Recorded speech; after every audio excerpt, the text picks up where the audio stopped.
Well, I hate to break up the fellowship, but it is time that we start. I'm glad that you are here this evening and that we get to spend this time together. Let me start with just a few announcements, and then we'll open up with at least one song, 7:45. And then after the devotional thought, Russell, would you mind leading us in prayer? So for announcements, we do have our men's work day this Saturday from 8 to noon. Most of the guys I see here have signed up to be there already. But if you would, if you come, we'd love to have you there. Especially a lot of you teen guys, we could really use your help, and it would be very much appreciated. I'm sure y'all will get all the really fun jobs too if y'all come. But we would love to have any guys there from 8 to noon on Saturday. There's going to be donuts. I don't know if that attracts any of you or not, but there will be donuts here and coffee. So make plans to be there for that. And then the following Saturday, we have the ping pong and potluck. Anything that they need to know other than what we've said already? Sign up for ping pong and potluck. Do I go make the tournament schedule?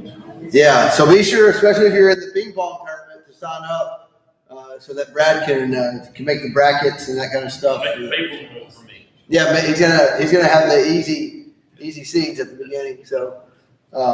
So you'll see Brad. If you're good, you'll see Brad in the championship probably. I got my whole way. I think that's it. Is as far as announcements, if I'm missing anything. Back to school blessing is this Sunday too. So, all right. Well, let's go ahead and open up with number 745. Humble yourself in the sight of the Lord. Humble yourself in the sight of the Lord,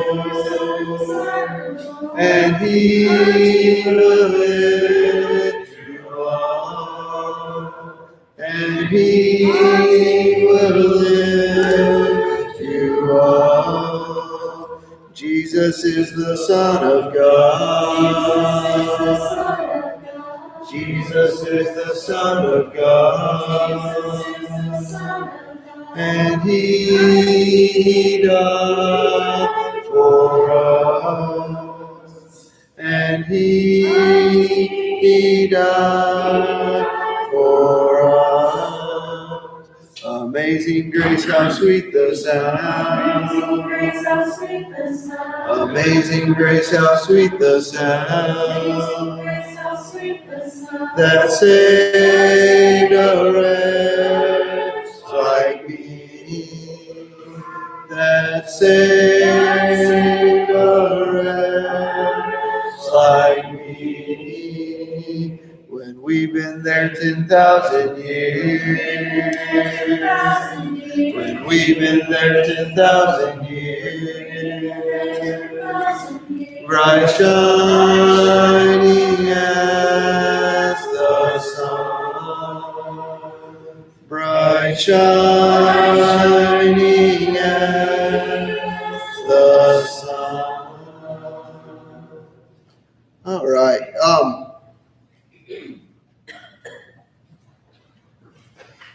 With the recent lockdowns that we had, and I guess in some places in the country, those are still happening and a thing.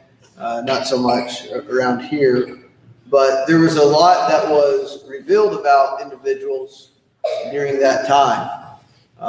There were certain things as far as domestic abuse in the homes, and the viewing of pornography, and the relations to alcohol and substance abuse. All those things kind of at least appeared to come up on the rise during that time where people were stuck in their homes.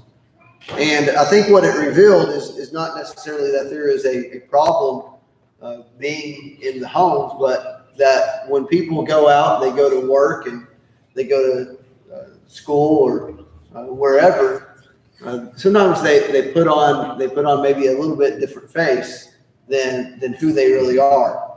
And the people that know them best know how they really are.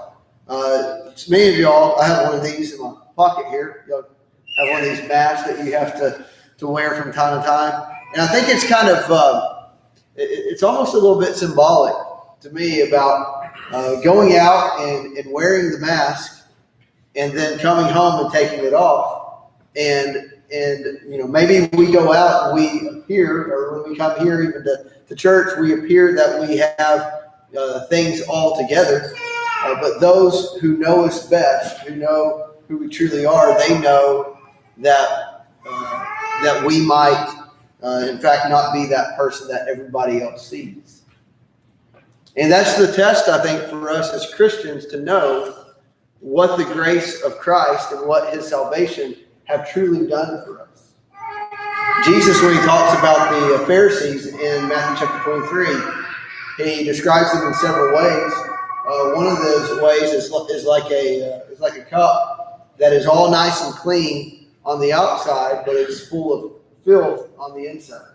Meaning that it's presentable, it looks good on the shelf, but you wouldn't want to use it to actually for its purpose. Another term is that he talks about whitewashed tombs, but they are full of dead man's bones. And I want us to ask ourselves, thinking about even what we looked at in 1 Thessalonians chapter 1, verse 9, a few weeks ago on Sunday nights. Are we people who have left those old ways, our old self, and come to live the new life for God, put away all those idols that we worshiped before? Or do we find ourselves just like we were before with no change? And sometimes it's the people that we know the closest that can see that, and that can remind us of the old self more and more. But I think it's good that we have that self-examination. We have that examination even from others, that we don't come just to church or just to other places and put on a good face, and then when we go home or we're in private, we become somebody else. I want us to look at just real quickly a couple of verses in Titus chapter 2, starting with verse 11. It says, "For the grace of God has appeared, bringing salvation for all people, training us to renounce ungodliness and unworldly passions, and to live self-controlled, upright, and godly lives in the present age, waiting for our blessed hope, the appearance of the glory of our great God and Savior, Jesus Christ, who gave himself for us to redeem us from all lawlessness and to purify for himself a people for his own possession, who are zealous for good works." And so when we look at this passage, we see the end there. We see that it's people who are zealous for good works. And we can really think that, that's the Christian life, being zealous for good works. But I think what we have to understand is that as believers and people of faith in Jesus Christ and what he's done, that it is because of his grace. It's because of the grace that we receive from him And that grace, as Paul says in other places, he says, shall we go on sinning so that grace may abound? By no means.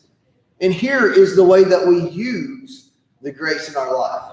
Not for going on in lawlessness, but letting grace be a teacher training us to renounce ungodliness and worldly passions, to live self-controlled, upright, and godly lives in this present age.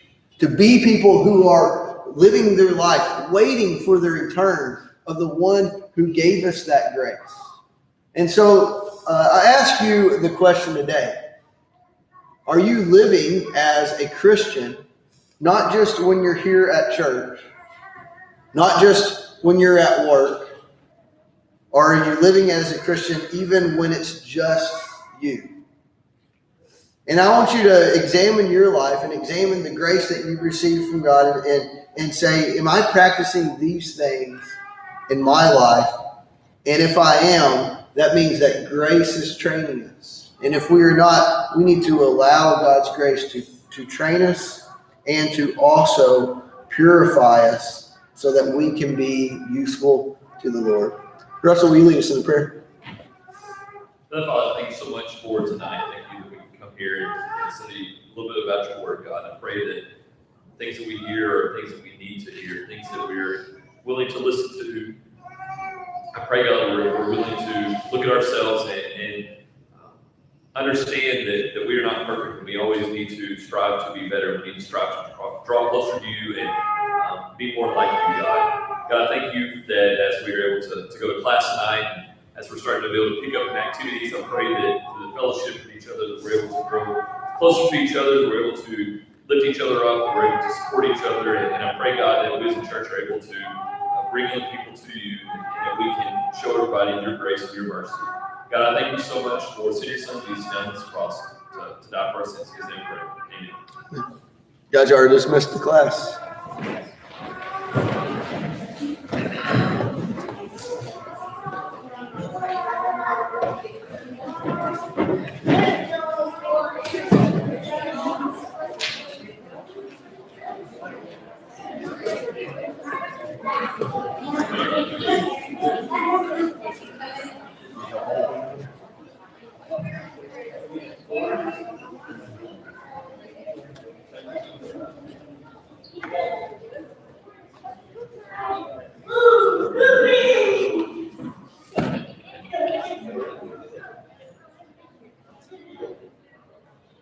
That boy must be Kendra's daddy.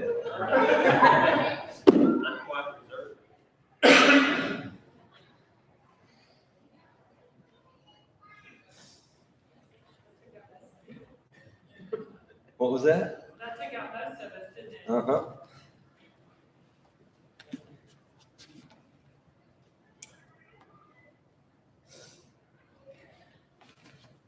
Well, good evening. Good evening. Start to say it didn't take out all of you, did it? We are in 1 Corinthians chapter 3.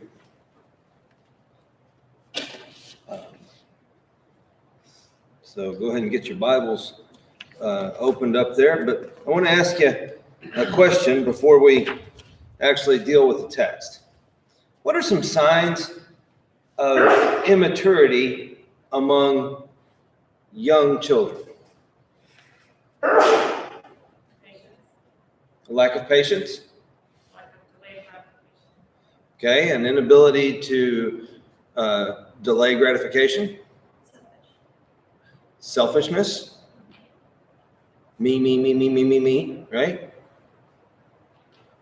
Along with throwing a fit when they don't get their way. Along with that selfishness, what are some maybe subsets of that? Are they good at sharing? No. Demand their way. They want their way. Okay.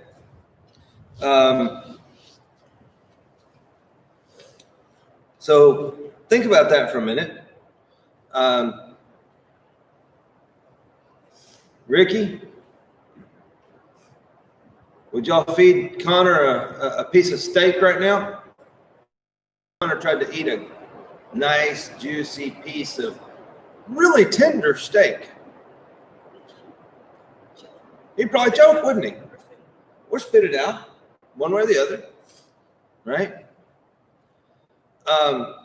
Okay, so just kind of keep those things in mind as we pick up here. Remember that we finished chapter 2 with this discussion of the contrast between a person that's focused on the flesh, right? An spiritual person, right? And we cautioned against automatically assuming that should be a big S.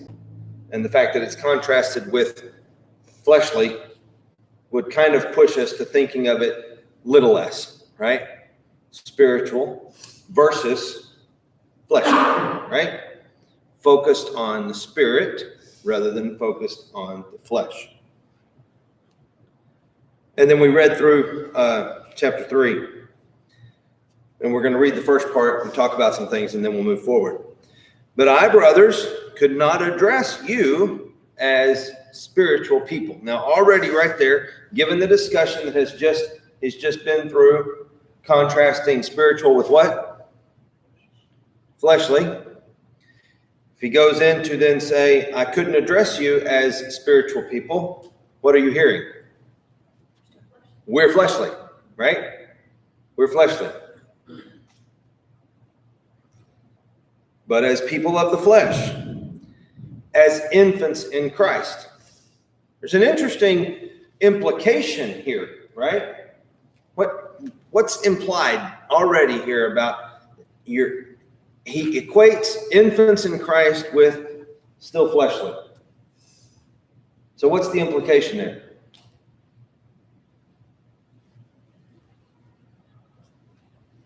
Because it's not on Christ, it's still on ourselves. Okay. If you're more mature in Christ, you would be less worldly.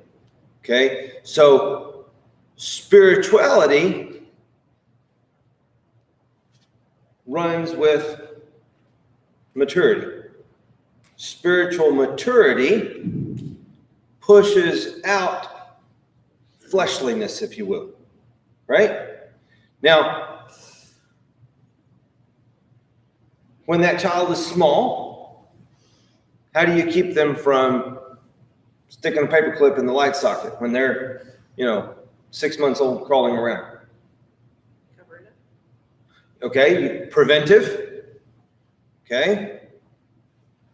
And if prevention fails, Or you teach them. how do you teach them?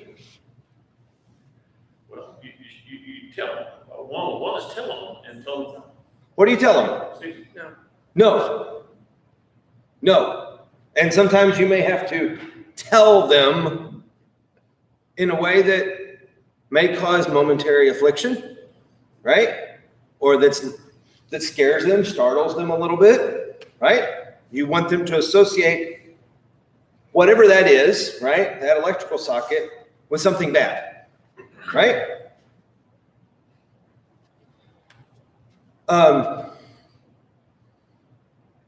If your child is 15 and they're still playing with the electrical socket and paper clips, well, first of all, something's gone wrong. I'm just telling you. And apparently nothing's gone wrong enough yet.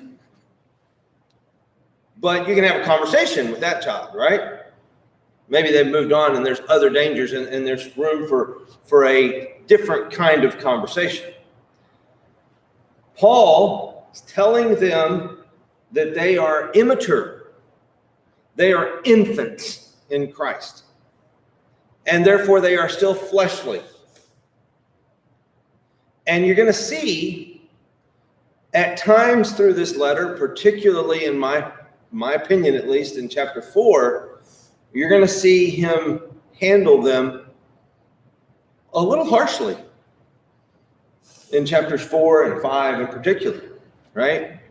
Without really mincing any words and with a certain air, as I read it, at least a certain air of sarcasm and,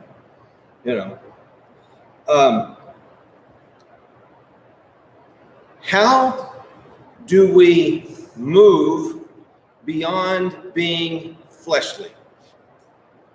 Is it about all the no's? Don't touch that. Does that child grow into maturity precisely because we tell them no and prohibit everything under the sun?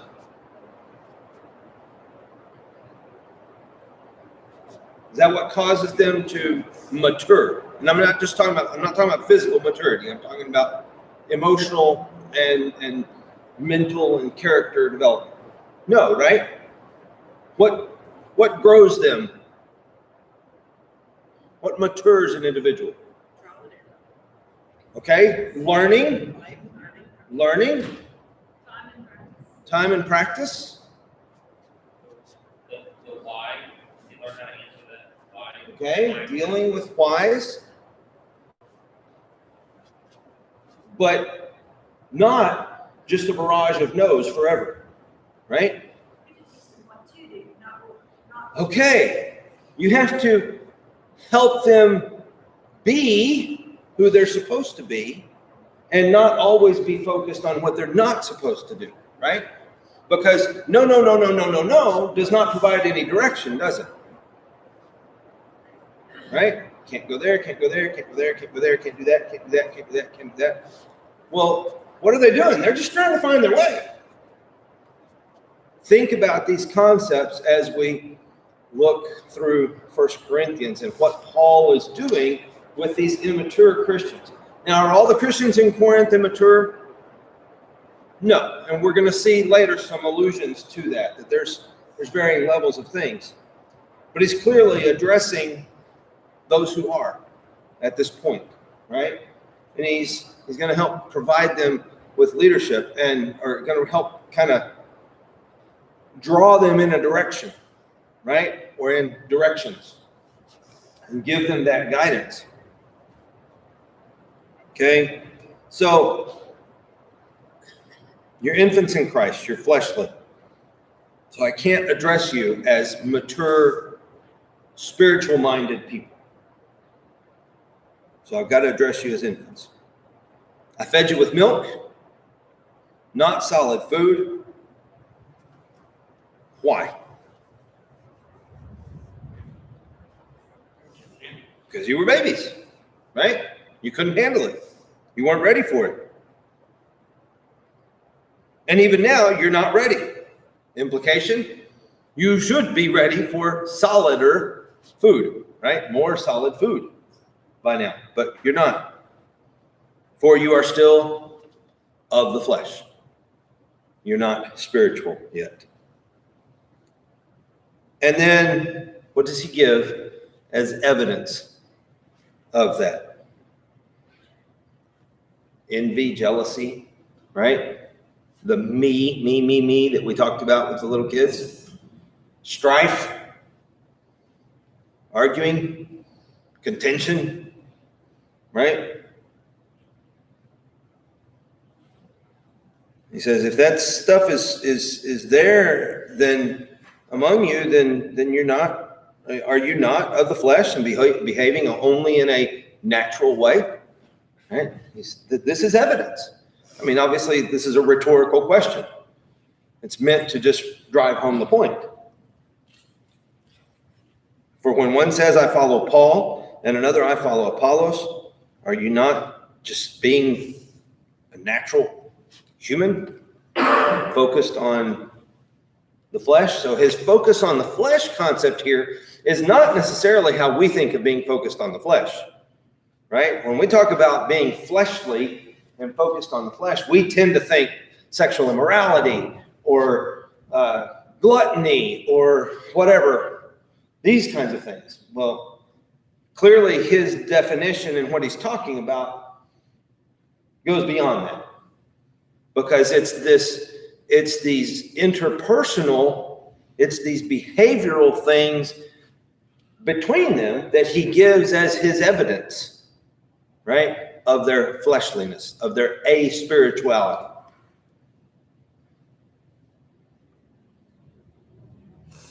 thoughts or comments about that before we move into kind of where he goes with that?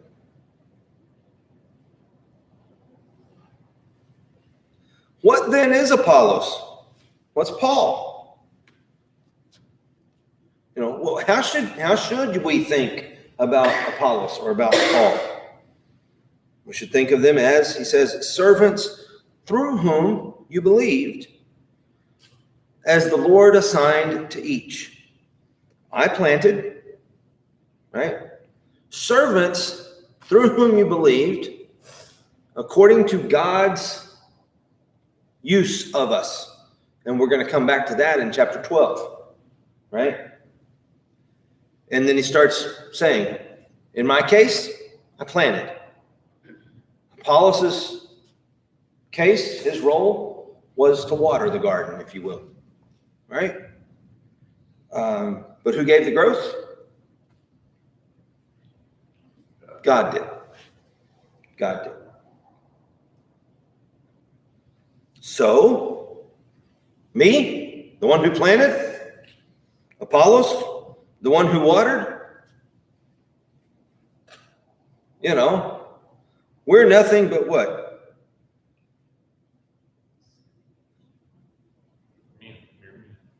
Yeah.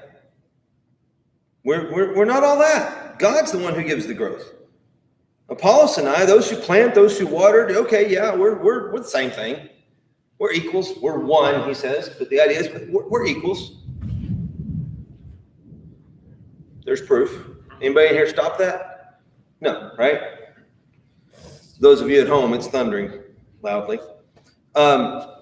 We're the same, and each of us will receive his wages according to his labor, into verse 8. But our role is a role of being God's co-workers, right? We're God's partners in what's going on. And you, he says, are God's field. There's his planting and watering analogy.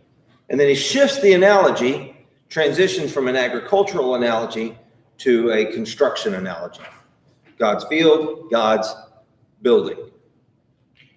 Right? God's building. And then he's going to take the building image example and elaborate on it.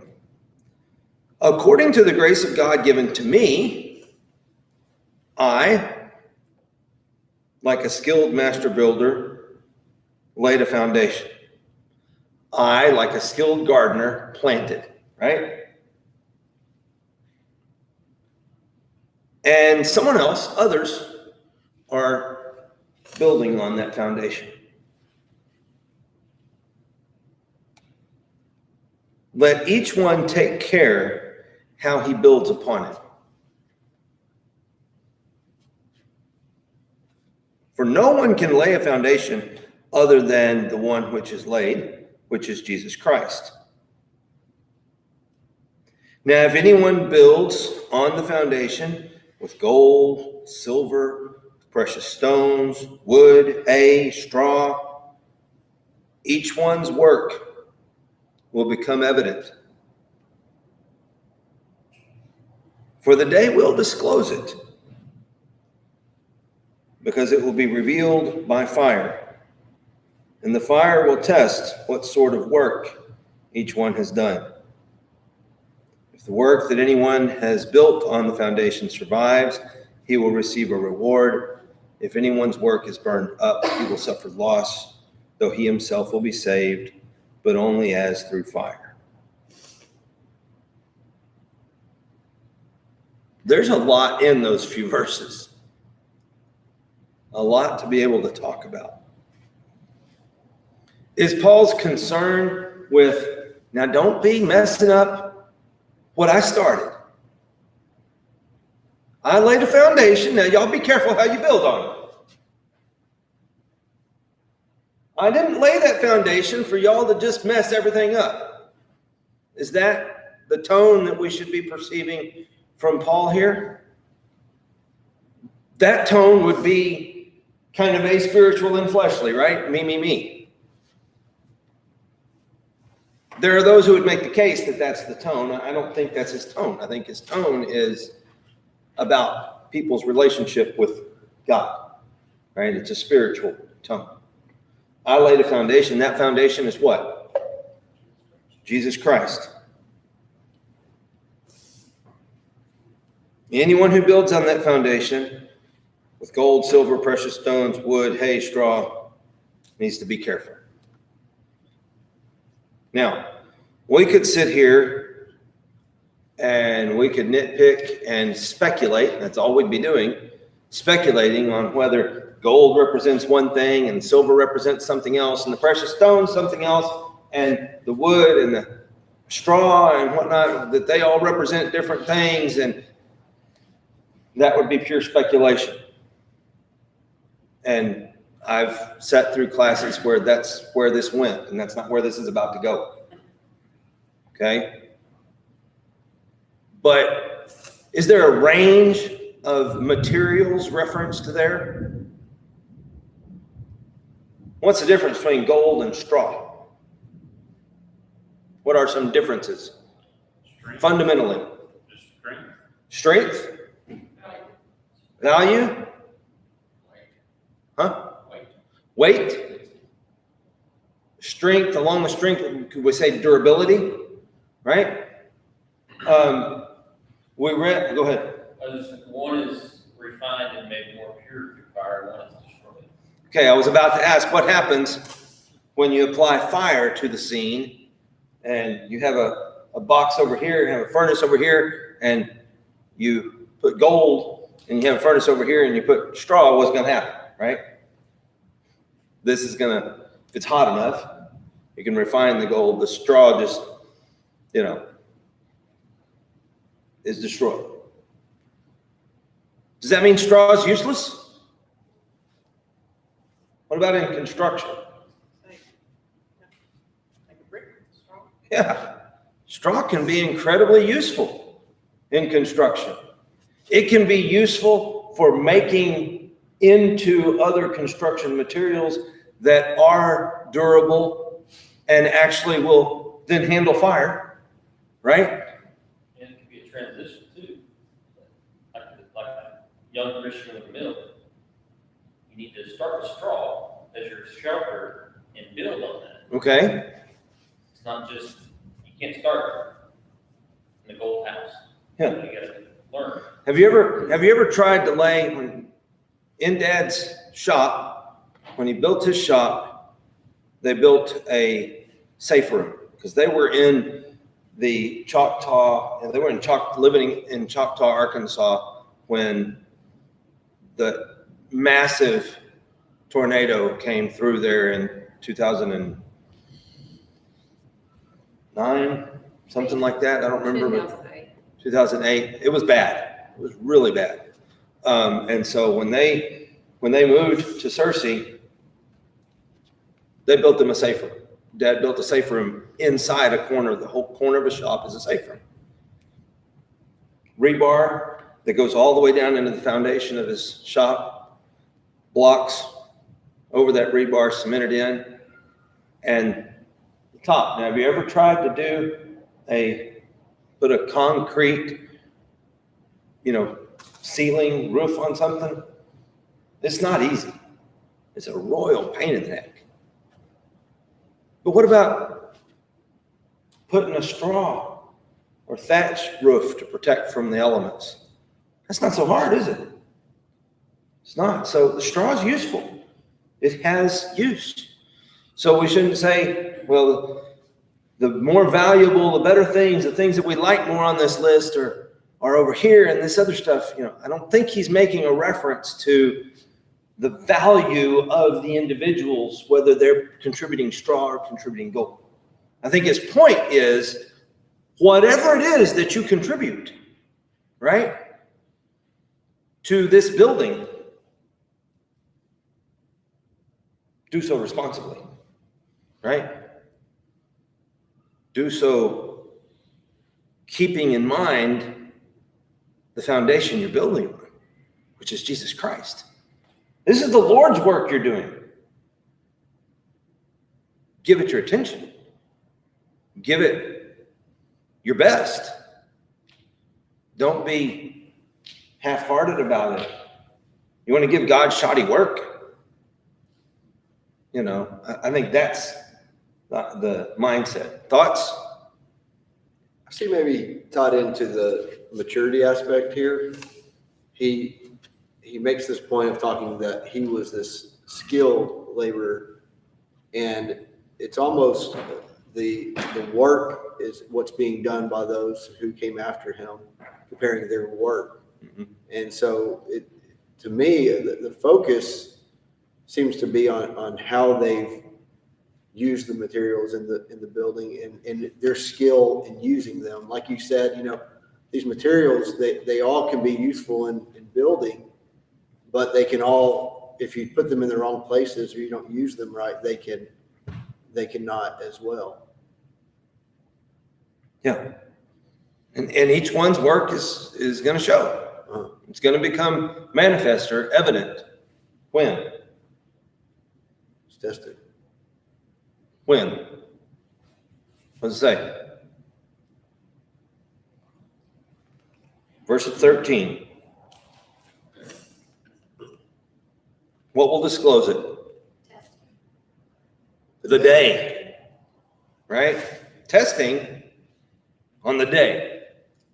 My translation capitalizes the word day there, but they don't all. I've got 4 right here. 3 of them do and 1 doesn't. Right?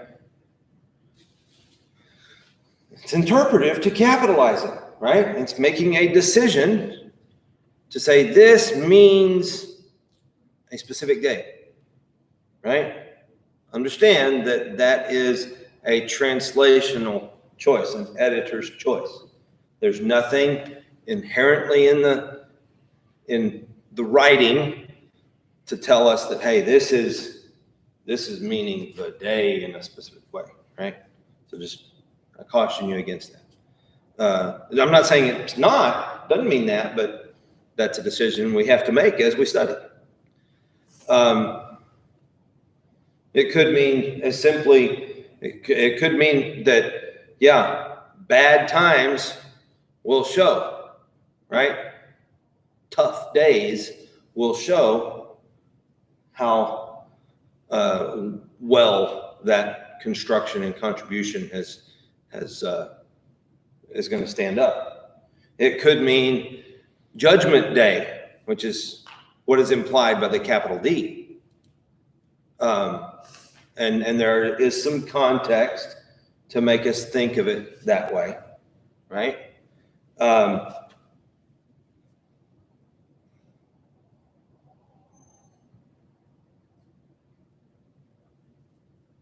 The day will disclose it, because it will be revealed by fire, and fire will test what sort of work each one has done. If that work survives, verse 14, receive a reward.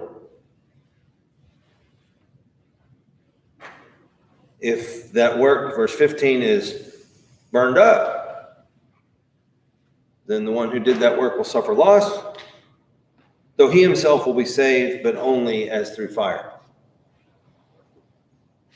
Huh? And we could relate it to the flood, and the fact that flood destroyed a lot, but it also saved, didn't it? Right? So we could relate it to that. The struggle I have with trying to nitpick this too much is, what's this reward versus simply surviving? If we're talking about Judgment Day, then there's something we got to wrestle with there, that this person's getting a reward and this person's just surviving Judgment Day. Okay, what does that take? Where does that take us, right? And so that's the thing that gives me, even though the context does kind of seem to be indicating Judgment Day, I'd have to wrestle with that, right? That's what makes it not so clear to me that that's what the day means here. I personally am content to understand it as struggles, right? Testing is going to happen. Days are going to come, and fire, physically, metaphorically, spiritual fire, is going to happen. And let's see how things survive, right? And then, you know, maybe good, it may not be. But how important is that concept of the one whose work is destroyed in the fire isn't himself destroyed? How important is that concept in this context?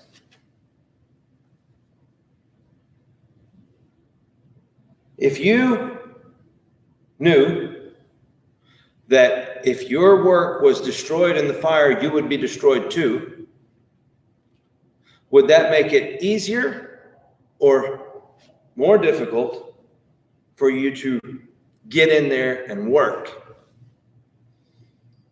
as opposed to you knowing that if your work is destroyed, you won't be destroyed? Which one gives you greater willingness to get in there and work and get your hands dirty? The latter, right? Man, if you knew that, if I'm not as good as I need to be at doing whatever it is I'm going to do, and it's destroyed when the testing comes, then I'm going to be destroyed too. Well, guess what? Most of us would find ourselves sitting on our hands, I think, right? So there's interesting dynamic there. Any other thoughts on that discussion there? The main point remains clear. What's the main point? Be careful how you build, right? Be careful what you're doing on that foundation. Any other thoughts there? Yes. Oh no, the engineer is going to speak to structural issues. Literally. With the trouble I always have with this man is I tend to want to read it as when he says, lay the foundation, build on the foundation, and build upon myself. And that I'm the builder. And Paul seems to be talking more about you build it and working on someone else. Because he's referencing it to himself and Apollos and those people. So, like I say, my focus, I was kind of, I think I'm going the wrong way. I want to look at it and think that, oh, well, I'm the building, how can I be destroyed and saved? Yeah. But he's talking about, Paul himself. He has to be careful what he's doing. His work's going to be shown manifest for what he's doing for someone else. And even though that person may not turn out, Paul's not going to Yeah. Foundation is Christ, and they've been building on Paul and Apollos, and that's not a good foundation, no matter what you build. Mm-hmm. So the foundation is the key. What you do, if you build a house out of straw and the wind blows it away, and you don't die from it, you're going to build a little better house next time. So we want you to be careful. We want to build on that foundation. Yeah. Anything else?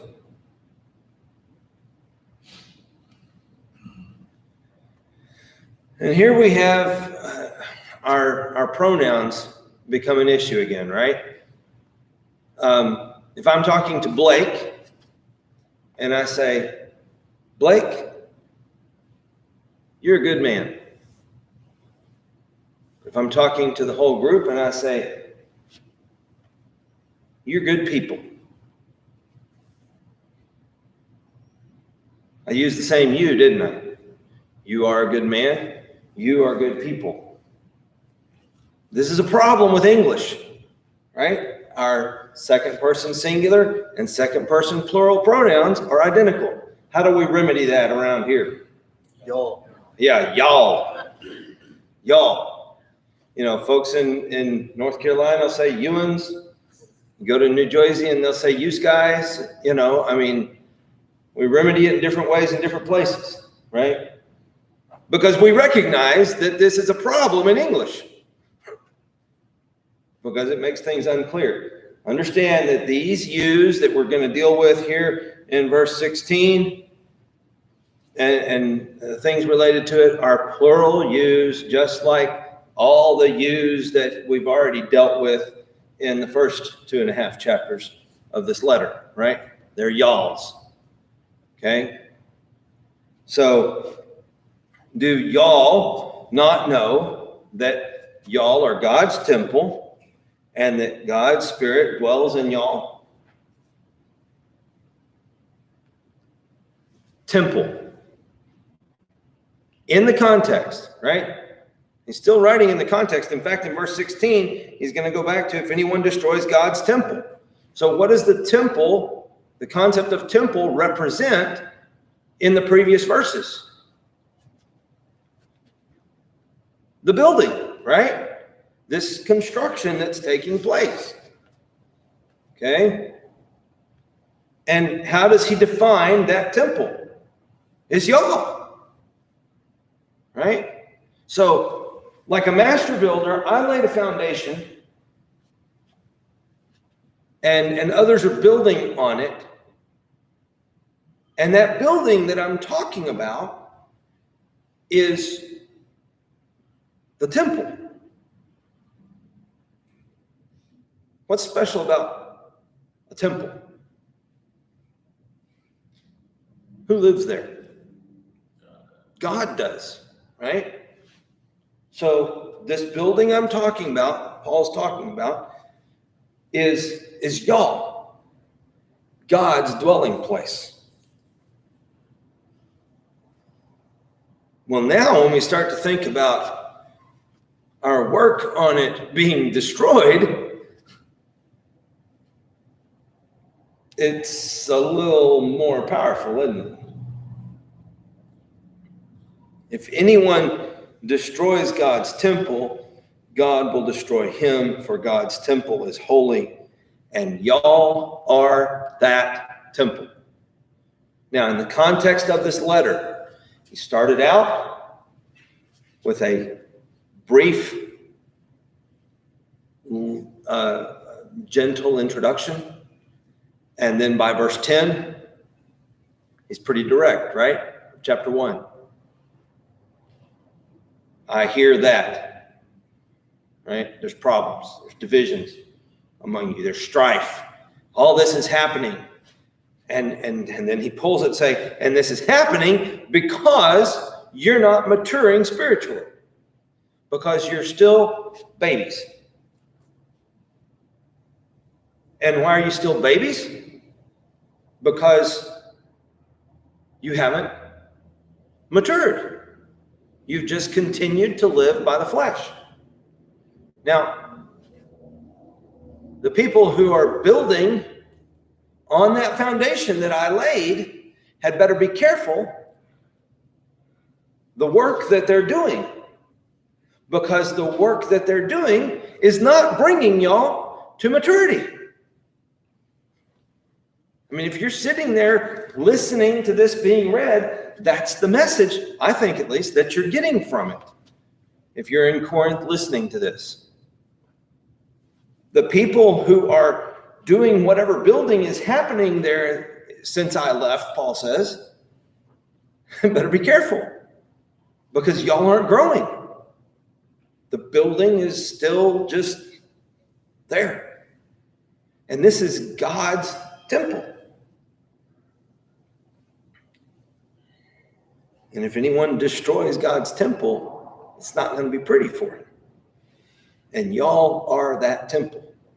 See, it's real easy to get to chapter 3 and understand that, okay, we've got a context, this context of spiritual versus fleshly, and we can see it pull in. And we've got the strife and the jealousy. Okay, yeah, we can link that back. And then all of a sudden we get into this building analogy, and it's real easy to lose the context of the letter itself, right? Y'all are that temple.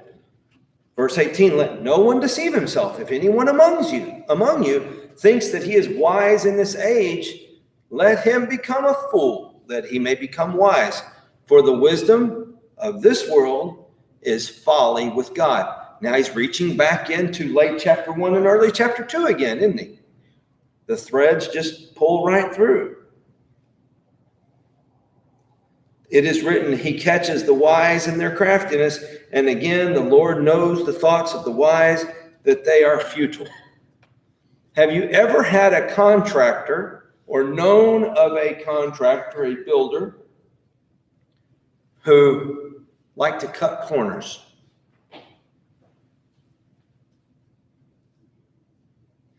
We looked at a house 11 years ago when we were July or whatever of 2009, when we were about to move up here, after my dear friend Joe had given me a job. Didn't know each other at that point, but and I'm sure he regretted giving me that job for a little while till he left and headed to Kaufman. But I've grown into it finally. But we looked at a house over there around the corner from them that was perfect. The floor plan we loved. It was spacious. It was beautiful. The craftsmanship behind the scenes was horrendous. And lucky for us, they hadn't quite put all the finishing touches. So I was able to see some of that craftsmanship. Not throughout the house, but all it takes is seeing the shoddy craftsmanship in 2 or 3 places to know, I'm not risking that. This is what Paul's talking about. He's saying, look, you people who are doing shoddy work on the foundation that I laid, you can't pull the wool over God's eyes. It doesn't work that way. Right? So to bring Paul's message into our terms, the way I read it, that's his message. Right? Y'all got to pay more attention to what you're doing. Because right now you're doing shoddy work and you're destroying God's temple as a result. And you're going to answer to God for that. And you can't pull the wool over his eyes. You can't cover it up and make it all pretty on the outside, right? That cup that Blake referred to in his little Devo message, right? That's nice and clean on the outside, but inside it's filthy. That whitewashed tomb that looks all pretty, but inside it's just dead men's bone. You think you're wise. You think you can. You're fools. It's not going to work that way. So, verse 21, let no one boast in men. How have they been? What are the indicators previously in the letter of what this boasting in men might refer to? Go back into chapter 1. Yeah, I am of Paul. I am of Apollos. I am of Peter, Cephas. I am of Jesus.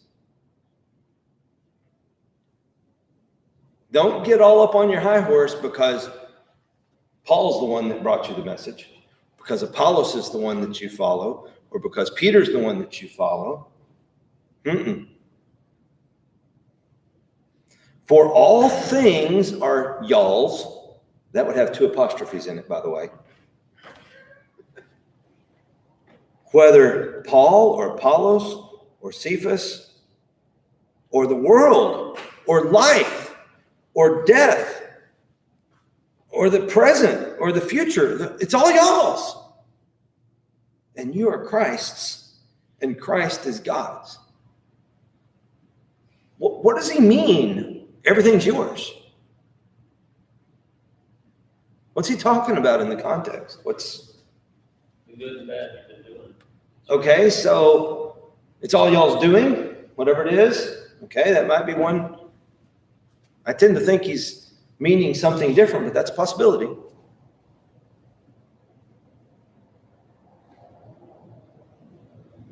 I personally think what he's saying is, look, basically the sky's the limit.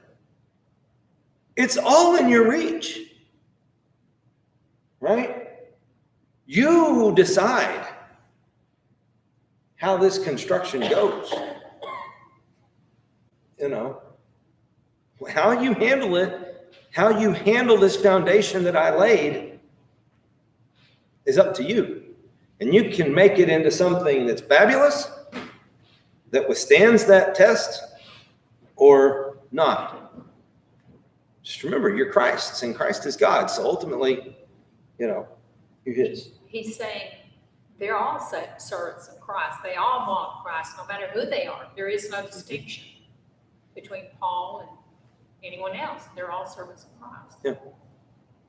Look, I feel like you're saying, you are sons of the living God, yet you're trying to draw your importance from what men you know. Yeah. Crazy. And these different men, and they're just co-workers. They're just God's co-workers.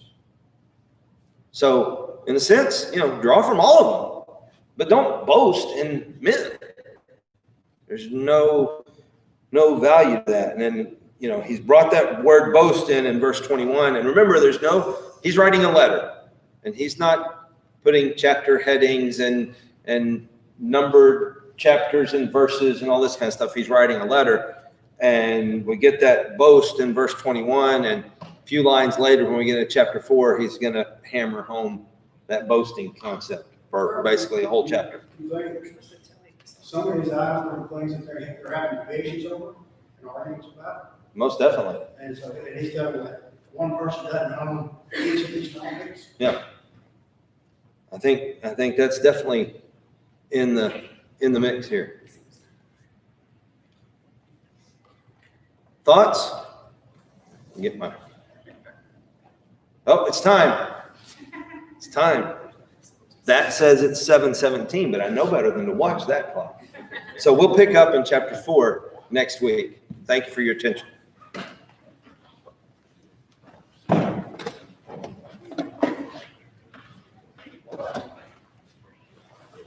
And see, I feel like that just lasted about